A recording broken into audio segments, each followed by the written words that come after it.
আসসালামু আলাইকুম প্রিয় শিক্ষার্থীবৃন্দ।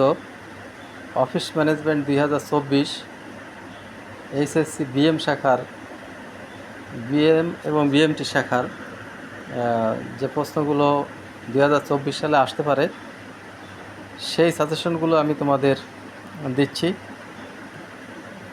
আশা করি এখান থেকে এইগুলো যদি ভালো করে পড়ো এখান থেকে অনেক প্রশ্ন আসবে। এর আলোকে তোমরা প্রশ্নের উত্তর সঠিকভাবে দিতে পারবা, এটা আমি আশা করি। তো প্রশ্নগুলো তোমরা দেখো, এখানে সুন্দর করে লিখে দেওয়া আছে।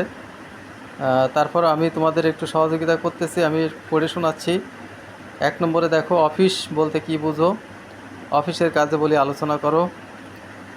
2 নম্বর প্রশ্ন হচ্ছে অফিস বিভাগীয়করণ কি? অফিস বিভাগীয়করণের ভিত্তিসমূহ লিখো। 3, অফিস কর্মী নির্বাচন বলতে কি বুঝো? অফিস কর্মী নির্বাচনের পদ্ধতি বর্ণনা করো। 4 নম্বর প্রশ্ন, অফিস বিন্যাস বলতে কি বুঝো? অফিস বিন্যাসের বিবেচ্য বিষয়সমূহ বর্ণনা করো। 5 নম্বর প্রশ্ন, অফিস ফর্ম বলতে কি বোঝায়? অফিস ফর্ম নিয়ন্ত্রণের পদক্ষেপসমূহ লিখো। 6 নম্বর প্রশ্ন, নথিকরণ বলতে কি বুঝো? নথিকরণের সুবিধাগুলি কি কি? 7, অফিস মণিহারির সংজ্ঞা দাও। অফিস মণিহারি বাছাইকরণের বিবেচ্য বিষয়সমূহ লিখো। 8 নম্বর প্রশ্ন, বাণিজ্যিক পত্রের সংজ্ঞা দাও। বাণিজ্যিক পত্রের বিভিন্ন অংশগুলো লিখো। 9 নম্বর প্রশ্ন, অফিসের স্থান নির্বাচন বলতে কি বুঝো? এখানে একটু ভুল হয়েছে, অফিস স্থান নির্বাচন বলতে কি বুঝো লেখা হয়েছে। অফিসের স্থান নির্বাচন বলতে কি বুঝো কথাটি হবে অফিসের স্থান নির্বাচনের বিবেচ্য বিষয়সমূহ লিখো।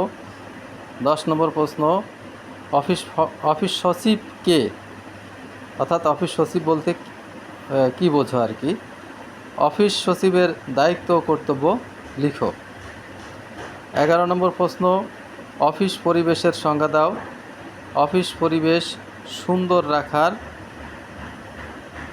উপায় ও গুরুত্ব লিখো। 12 নম্বর প্রশ্ন, নথিকরণের সংজ্ঞা দাও। নথিকরণ ও সূচীকরণের মধ্যে পার্থক্য লিখো। 13 নম্বর প্রশ্ন, এটা সংক্ষিপ্ত আর কি, সংক্ষিপ্ত প্রশ্ন। 13 নম্বর দেখো, অফিস হলো যে কোনো প্রতিষ্ঠানের স্নায়ুকেন্দ্র, আলোচনা করো। আসবাবপত্র বিন্যাস কাকে বলে? 15 নম্বর প্রশ্ন, বাংলাদেশের ডাক সার্ভিসগুলো লিখো। 16 নম্বর প্রশ্ন, অভ্যর্থনাকারী বলতে কি বোঝায়? 17 নম্বর প্রশ্ন, অফিসে ব্যবহৃত মণিহারি দ্রব্যের একটি তালিকা লিখো। 18 নম্বর প্রশ্ন, ই কমার্স কি? তারপর দেখো একটু পাশে লিখে দিয়েছি কাগজের স্বল্পতার কারণে। 19 নম্বর প্রশ্ন, সভার সংজ্ঞা দাও। সভা বলতে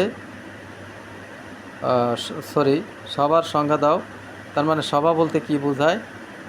সভা কত প্রকার ও কী কী? 20 নম্বর প্রশ্ন, পদোন্নতির ভিত্তিগুলো কি কি? এগুলো লিখো। আর আরও কয়েকটি প্রশ্ন আছে এখানে, তা হচ্ছে এর সমর্থনে। পদোন্নতি বলতে কি বোঝায়? কিসের উপর ভিত্তি করে পদোন্নতি দেওয়া হয়? উত্তম পদোন্নতির ভিত্তিগুলো কি কি? উত্তম পদোন্নতি মানে ভিত্তিগুলোর মধ্যে সর্বোত্তম পদ্ধতি কোনটা? এ ধরনের প্রশ্ন ঘুরে ফিরে আসতে পারে। তো একটু বই পড়লে, বই যদি খোলো তাহলে আশা করি কোনো সমস্যা হবে না। তারপর দেখো 20 নম্বর, সূচীকরণের সংজ্ঞা দাও। এর সাথে অনেক প্রশ্ন আছে, তোমরা সেটা একটু যদি পড়ো তাহলে কোনো সমস্যা হবে না। সূচীকরণের সংজ্ঞা দাও, তার মানে সূচীকরণ বলতে কি বোঝায়? সূচীকরণ কেন প্রয়োজন, ইত্যাদি ইত্যাদি যে সূচীকরণ বিষয়ে যে প্রশ্নগুলো আছে একটু দেখবা। এই যে 12 নম্বর প্রশ্ন দেখো, নথিকরণের সংজ্ঞা দাও, নথিকরণ ও সূচীকরণের মধ্যে পার্থক্য লিখো। এখানে একটা প্রশ্ন আসতে পারে যে সূচীকরণের গুরুত্ব লিখো, তো সূচীকরণের সুবিধাগুলি লিখো। এরকম নানানভাবে প্রশ্ন ঘুরে ফিরে আসতে পারে। আসলে ভয় পাওয়ার কিছু নাই, তোমরা বুঝে শুনে উত্তর দেওয়া, প্রাসঙ্গিক উত্তর দেওয়ার চেষ্টা করবা। মোটামুটি রেজাল্ট ভালো হবে, কোনো সমস্যা হবে না। আর বিশেষ করে আমি তোমাদের একটু বলছি, যারা খুবই কম পড়ো, মানে পড়তে চাও না, এটা কিন্তু মূলত তাদের জন্য সাজেশন। আর যারা একটু এর থেকে ভালো করবা, ভালো করতে চাও, কোনো প্রশ্ন এড়ে যেতে পারে বা বাইরে দিয়ে দু একটা আসতে পারে, সেক্ষেত্রে এই কটা পরে আরও যদি দু একটা পড়তে চাও পড়তে পারো, কোনো সমস্যা নেই। আর এই কটা পড়লে ইনশাল্লাহ এখান থেকে প্রশ্ন মানে কমান বাঁধবে আশা করি। তারপরেও যে আমি তো প্রশ্ন করি নাই, আর আমি বলতেও পারবো না যে এখান থেকে 100% বাঁধবে, এরকমের বলতে পারবো না। বলতে পারি যে প্রশ্ন বাঁধতে পারে, 100% বাঁধার এরকম কোনো গ্যারান্টি আমি দিতে পারি না।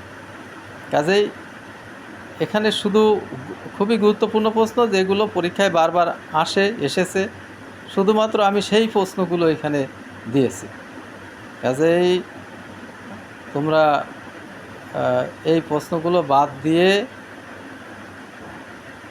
না পড়ে পরীক্ষার হলে যাওয়া কিন্তু তোমাদের জন্য সমীচীন হবে না। অন্তত প্রশ্নের উত্তর সম্পর্কে মোটামুটিভাবে একটু ধারণা নিয়ে অবশ্যই পরীক্ষার হলে প্রবেশ করবা। ধারণা বলতে মানে যারা মানে পড়তে চাও না তাদের বলছে একটু ধারণা নেওয়া। যারা ভালো স্টুডেন্ট, ভালোভাবে পড়তে চাও, তারা তো অবশ্যই মুখস্থ টস্থ যা বলো সেভাবে তোমাদের আগাতে হবে। যাক, আর কথা বাড়ালাম না। আমার প্রিয় ছাত্রছাত্রীবৃন্দ, তোমরা জানো আমি সার্বক্ষণিক তোমাদের জন্য আছি। যদি কোনো প্রশ্নের সমস্যা হয়, আমার হোয়াটসঅ্যাপ আছে, তাতে কল দিতে পারো, মেসেঞ্জারে কল দিতে পারো। সরাসরি আমার নাম্বার তো অনেকেই জানো, আমি নাম্বারগুলো বলে দিচ্ছি।